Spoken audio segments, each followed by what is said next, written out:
Hey everybody, welcome to Cousin Jack Carves. So today I'm a little pensive. That's a good word for it. I'm going to destroy this carving that I have hours and hours invested into. I took what I considered like a Mount Rushmore of whittling projects: the wood spirit, the gnome, a hillbilly character, and then also a cowboy, and put them all on this carving, and now I'm going to cut it apart. I've never done this before, and after spending so much time carving, painting, and finishing something like this, it makes me kind of have second thoughts. But what I'm going to do is take this thing and cut it apart and destroy it. So you can probably see where I'm going with this. What I did, I cut this into pieces, as you can see. I've drilled holes through the center, and I've got a 1/2-inch dowel here. And this is 2x2-inch stock. You can tell that it's foam. And you might say, well, why in the world did you carve foam instead of using basswood? A couple of different reasons. First reason is my bandsaw doesn't cut too straight, and I knew that if I tried 2-inch stock through the bandsaw, I wouldn't get equal lines, and that's one of the reasons. The other reason is I've never done this before, and I wanted to see how it would work out. So, for the most part, this is based on similar carving, and certainly the concept is from a carver by the name of Joe Yu.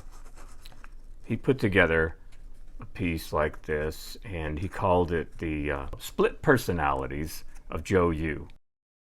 He encouraged people to try and do something similar. Well, what you get when you put this together with 4 different faces and 3 different moving parts is basically 64 different faces out of a single carving. So what's left to do? I'll probably go ahead and paint and seal the inside portions of this foam. Glue the 2 end caps in place. You can see this is not drilled all the way through on the end caps, okay? So those go in place, and of course all the center pieces will be in place before I glue the top on. And then what I'll have at the end will be, well, for the most part, a toy. A way to get 64 different faces out of the same carving and have a little fun on the way.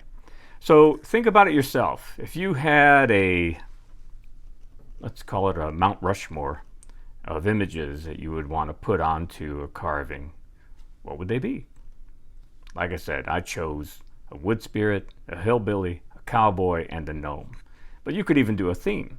You could do a Christmas theme, for example, and have 4 different characters from a Christmas theme. Whatever you do, have fun. Hey, it worked. It actually worked. First try, and it worked out. So now we automatically have a carving with 64 different faces on it. Some of them are pretty humorous. It's kind of cool. And I want to show some of these to you. And I also have some important tips for you. Lessons that I learned from this project that will help you to avoid mistakes that I made. Okay, so let's take a look. So here we go, folks. There's our hillbilly. That's the cowboy. We have the wood spirit. And there's the gnome. It's crazy how scary these eyes are on some of the other figures. Let's take a look at some fun little faces here. We'll go with the wood spirit's hair, and let's get the hillbilly's eyes over here. And what do you say we use the cowboy's mustache? And that reminds me of Albert Einstein a little bit. Yeah, I kind of like that. And there's the hillbilly with the cowboy's mustache. The scary gnome eyes and hat with the hillbilly teeth. Here's the wood spirit with the gnome's mouth and smile. So as you can see, you can have a lot of fun with this and just switch it up. 64 different faces on one carving. And I have these tips for you. So let's talk about them a little bit. First of all, I started with a block that's 2 inches square by 4.5. Okay? What I did before I carved each of these faces, right? You're carving on the corners. Carving each face on the corner. So I knew in advance that I was going to be cutting above the eyebrows and below the nose, right? This piece here. So as I carved each face, I had lines marked where I knew that the cut was going to be. So yeah, above the eyebrows and below the nose. Now, in addition to that, what you're going to do if you're a person like me that does not have a drill press, getting that dowel hole drilled through these pieces is kind of a key to have it straight. And without a drill press, that can be a challenge. So what I did and what I would recommend for you is that you cut the pieces and then drill.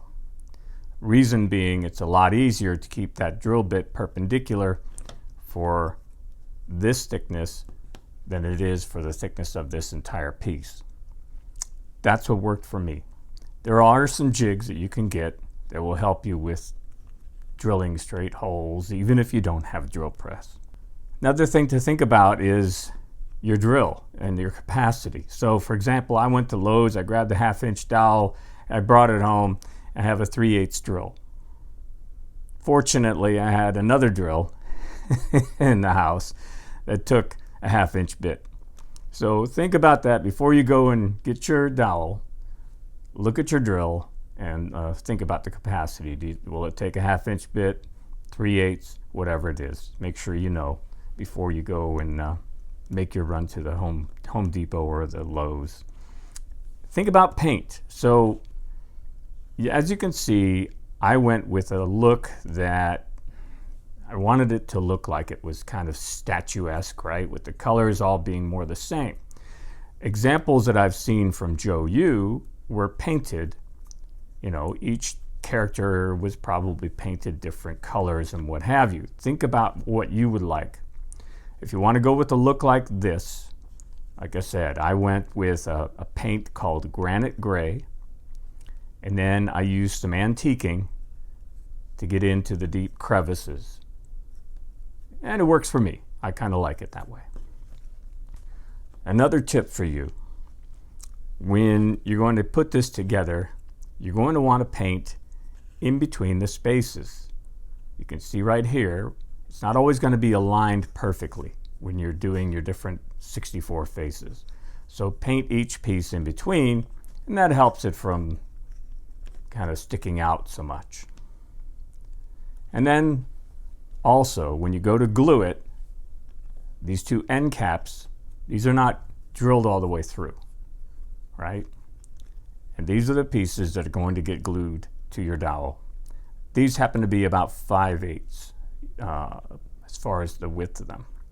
But get your piece squared up before you start the gluing. So for me, it'd be right like that. And then get your pieces glued and then clamp it. Make sure though that when you have your glue in there, if you have any squeeze out, you're going to want to check to make sure that you're not gluing a piece that's supposed to turn to the end cap. So be careful with squeeze out there.